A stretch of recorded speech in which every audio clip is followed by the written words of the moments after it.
नमस्कार. मी राहुल कुलकर्णी. भारतीय जनता पार्टीनं या महानगरपालिका निवडणुकीमध्ये किमान पक्षी 3 चुका केल्या. त्यातली दुसऱ्या क्रमांकाची चूक ही एका विशिष्ट भौगोलिक भागासाठी अधिक लोकांना आपल्या भावनेशी भाजपच्या नेत्यांनी खेळ केला अशी वाटणारी आहे.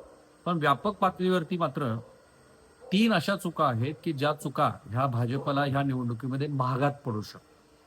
नगरपालिकेच्या निवडणुकीमध्ये सुद्धा प्रपोर्शनेटमध्ये म्हणजे आमदारांच्या संख्येच्या तुलनेनं भाजपला अपेक्षित असं यश आलेलं नाही.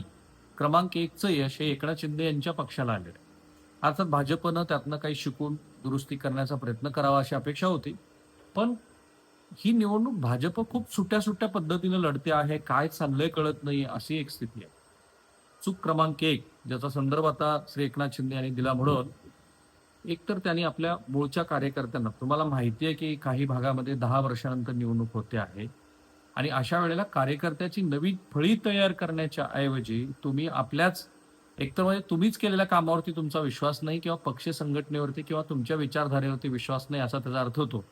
आणि म्हणून आपले मूळचे कार्यकर्ते वगळून अनेक इतर लोकांना पक्षामध्ये घेऊन जो पॅटर्न त्यांनी विधानसभा आणि लोकसभा निवडणुकीमध्ये केला, त्यांनी उमेदवाऱ्या दिल्या आणि एका अर्थाने तो भाजपसाठी मोठा अडचणीचा भाग ठरला. कारण त्यामुळं भाजप विरुद्ध भाजप आणि संघ विचारधारेतल्या अनेक लोकांना न पटणारी कृती असं याचं विश्लेषण झालं.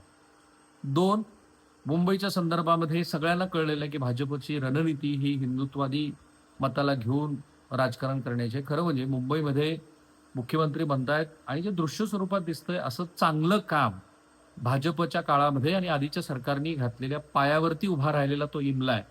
ते चांगलं झालंय. म्हणजे तुम्ही कोस्टल रोड झाला आहे, अटल सेतू झाला आहे, त्यानंतर बरीच इन्फ्राची कामं तिथं सुरू आहेत. मेट्रो 3चं काम जवळपास संपत आलं आहे. त्यानंतर नवी मुंबईचं विमानतळ झालंय. मुंबईसारख्या ठिकाणी लोकांना तुम्ही विकासाच्या मुद्द्यावरती घेऊन आला असतात. कारण तुम्ही आक्रमक हिंदुत्ववादी, हार्डकोर हिंदुत्ववादी आहात हे आता टाळून सुलाखून झालेलं सत्य आहे. तरी सुद्धा तुम्ही तिथे खान महापौर होणार का वगैरे अशी जी काही वक्तव्य केली त्याची खरोखर गरज होती का? आता हे सगळ्यांना कळून चुकलं आहे की भाजप निवडणुकीच्या तोंडावरती धार्मिक ध्रुवीकरण करतं. त्याचाच धागा दिवंगत श्री विलासराव देशमुख यांच्या संदर्भामध्ये श्री रवींद्र चव्हाण यांचं वक्तव्य हे राजकीय अपरिपक्वपणाचं लक्षण आहे. हा दुसरा मुद्दा. आणि तिसरा मुद्दा असा आहे की तुम्ही जे भाजपच्या स्थानिक नेतृत्वाचं पक्ष संघटनेवरचं जे असलेली कमांड आहे, पकड आहे ती इतकी सैल झाली आहे का की तुम्ही ऐन निवडणुकीच्या काळामध्ये अंबरनाथमध्ये काँग्रेस पक्षाला बरोबर घेता आणि त्यात अकोटमध्ये तुम्ही MIM बरोबर घेता. त्यामुळे अनेक वर्तमानपत्रांनी सत्तेसाठी लाच सोडली. अकोट अंबरनाथला भाजप, MIM, काँग्रेसची युती असं जे विश्लेषण केलंय ते फक्त माध्यमातल्या मथळ्यात नाहीये, ते लोकांच्या मनात गेलेलं आहे. एक्झॅक्टली तोच धागा श्री एकनाथ शिंदे यांनी पकडला आणि भाजपला त्यांनी प्रतिप्रश्न केला. ते थेटपणे नाहीत बोलले, पण ते काय बोलले ते पण मी तुम्हाला सांगतो. अर्थात देवेंद्र फडणवीस म्हणाले की हे अतिशय चुकीचं आहे, संबंधितावर कारवाई होईल. तशी कारवाई पण झाली. सपकाळाने पण भाजपसोबत जाणाऱ्या काँग्रेस नेत्यावरती कारवाईची ते पत्र मलाही पाठवलं. ते सगळ्याच माध्यमांना त्यांनी पाठवलेलं असेल. पण अंबरनाथला काँग्रेसचे जे 12 नगरसेवक आहेत त्यांनी त्यांचा आता पक्षानं कारवाई केली त्यांच्यावरती. त्यांनी काय करावं? तर ही मंडळी लगेच भाजपमध्ये गेली. What logic? म्हणजे काय चाललंय हे? म्हणजे शिंदे सेना, काँग्रेस, वंचितची कोंडी काढण्याच्या प्रयत्नामध्ये ही जी काही घसरण दिसते आहे त्याच्यातनं हे पण झालं की भाजपच्या राज्य नेतृत्वाचं नियंत्रण आहे की नाही असा त्यातनं प्रश्न उपस्थित झाला. आणि मग अकोटमधली MIMची युती, त्यानंतर अंबरनाथ मधली तुमची काँग्रेस बरोबरची युती, ही युती तोडली. पण परिणाम सकाळी काँग्रेसमधून निलंबन आणि रात्री भाजपमध्ये प्रवेश. अंबरनाथमध्ये भाजप बरोबर युती करणाऱ्या 12 नगरसेवकांची बुधवारी सकाळी काँग्रेसमधून हकालपट्टी केली काँग्रेसच्या इथल्या स्थानिक नेत्यांनी. या नगरसेवकांनी रात्री उशिरा भाजपमध्ये प्रवेश केला असं लोकसत्तानी छापलंय. आणि याचा अर्थ काय होतो? तर हे नगरसेवक सत्तेसाठी नाही तर विकासासाठी आमच्या बरोबर आले होते असं रवींद्र चव्हाण म्हणतायत. जनतेने तेथील नगरसेवकांना निवडून दिलं होतं. त्यांनी जनतेला विकासाचं आश्वासन दिलं होतं. सरकार गतिमान पद्धतीनं काम करत असल्यानं जनतेला न्याय देता येईल, त्यामुळे हे नगरसेवक पक्षप्रवेश करत असल्याचं चव्हाण यांनी सांगितलं.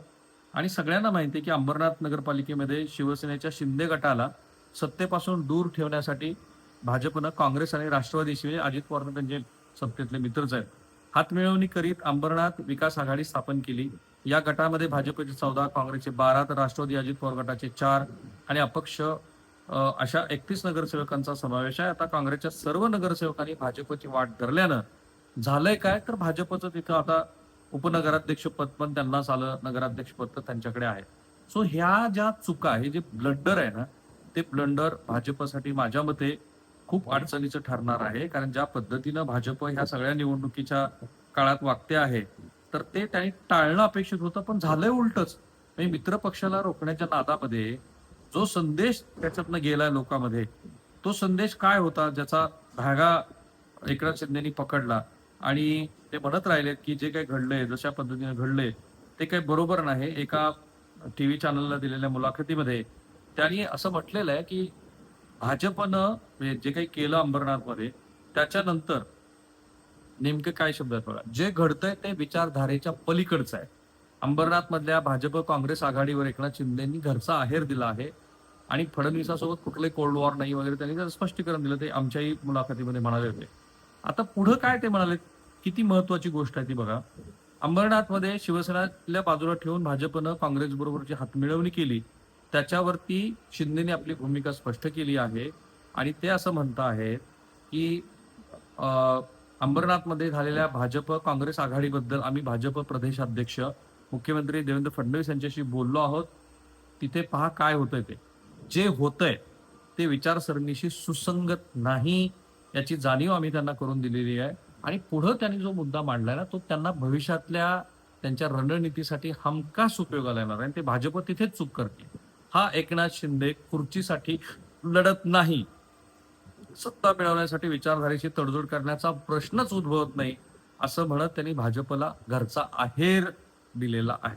आणि म्हणून मी म्हटलं की भाजपनं ह्या निवडणुकीमध्ये कमालीचे ब्लंडर केलेले आहेत. पहिल्या ब्लंडरमुळे तर सगळं चित्र काय तयार झालं, पहिली 2-3 दिवस उमेदवारात दिल्या आणि नंतर माघारी घेण्यापर्यंत चर्चा माध्यमातल्या काय होत्या, तर चर्चा एवढ्याच होत्या की कोणीतरी अंगावर काही पेटवून घेतण्याचा प्रयत्न केलाय, कोणीतरी भाजपच्या पक्ष कार्यालयाच्या बाहेर उभा आहे, आंदोलन करत आहे वगैरे वगैरे. ते पुण्यात पण झालं. त्यांनी पुण्यात आपल्या मित्रपक्षाला ठेंगा दाखवला, त्यामुळे मित्रपक्षाची अडचण झाली. छत्रपती संभाजीनगरचं दृश्य तर अवघ्या महाराष्ट्राने बघितलं. हे त्यांना टाळता आलं असतं, पण अर्थात स्पर्धा इतकी आहे म्हणून ते आपण टाळू शकलो नाही, असा त्यांचा भाव आहे. पण त्यांनीच घोषित केलेली मित्रपक्षाबरोबरची आघाडी कुठेही झाली नाही. अपवाद ह्या 3-4 ठाणे, कल्याण आणि मुंबई पुरता आणि काही परिसरातला, पण उर्वरित ठिकाणी हे सगळेच एकमेकांच्या विरोधात लढतात. पुण्यात काँग्रेस म्हणजे राष्ट्रवादी काँग्रेसनं तर अक्षरशः भाजपला पूर्ण उघडं पाडलं. तो एक महाभ्रष्ट पक्ष आहे अशा पद्धतीनं. आणि ह्याला काही अर्थ नाही अजित पवारांची मांडणी की पिंपरी चिंचवड आणि पुण्यामध्ये ते भ्रष्ट आहेत, म्हणजे राज्यात ते भ्रष्ट नाहीत. ही सगळी इलॉजिकल मांडणी आहे. एक तर तुम्ही सगळ्यांनी एकत्रित लढणं अपेक्षित होतं, ते तुम्ही लढला नाहीत. आणि ठीक आहे, तुम्हाला विरोधकांना स्पेस मिळवून द्यायची नाही, पण त्याच्यानंतर जे काही झालंय, हे आयडिओलॉजिकल ब्लंडर जे झाले, ते मात्र भाजपला अडचणीचे ठरतायत. आणि एकनाथ शिंदेनी मात्र शांतपणे ह्या सगळ्या घडामोडीमध्ये भाजपची न कळत न बोलत अशी कोंडी करण्याचा प्रयत्न केलाय, जे अजित पवार पण करतायत. सो थांबूया.